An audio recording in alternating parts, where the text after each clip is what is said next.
But submariners are another story, heroes of the mysterious and silent world of the depths. However, it doesn't matter whether a sailor performs their duty on the surface or underwater. They always stay true to the traditions of their service. Give them a reason and they'll invent new ones.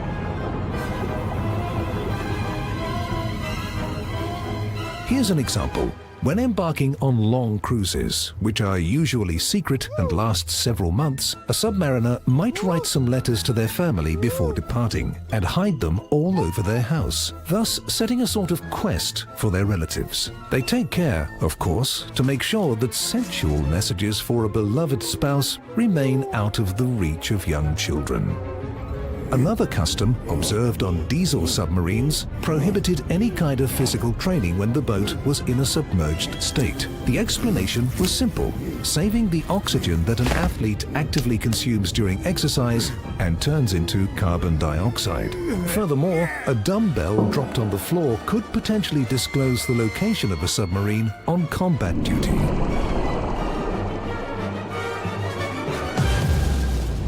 However, there is one sport that's available to crew members and also fondly loved by them. This might sound strange, but submariners just adore swimming during long cruises.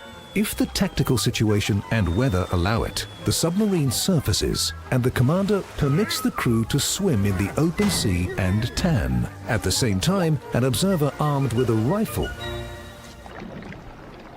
watching out for any sharks in the vicinity.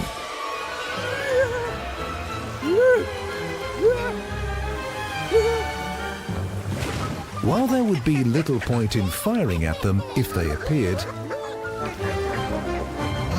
at least the shots would alert the swimmers to any incoming danger. The crew of modern submarines compare their service to the daily routine of regular office workers.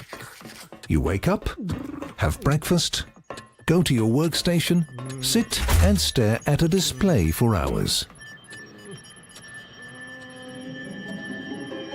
But one day, all of a sudden, the entire boat bursts with unrestrained fun, accompanied by music and pranks. That's how the crew of US submarines celebrate the middle of their cruise.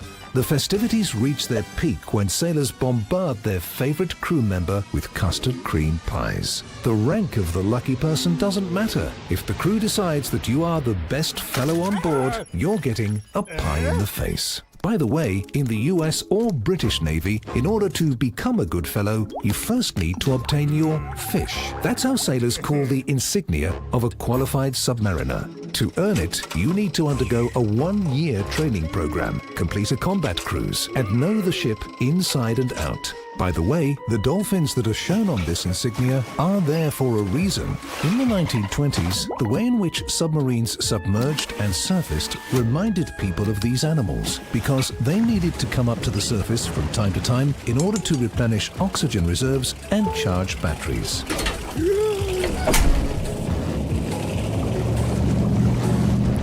The Russian submarine fleet also has its own traditional animal, but its connection to sailors is of a different sort. During World War II, the commander of a Soviet submarine made the chief of food service promise that if he returned from the upcoming mission victorious, the latter would roast an entire pig for his crew. The submarine completed its designated task successfully, and the chief kept his word. Since then, when Russian submariners return from combat duty, they are greeted by an orchestra at the pier and are treated to a roasted piglet.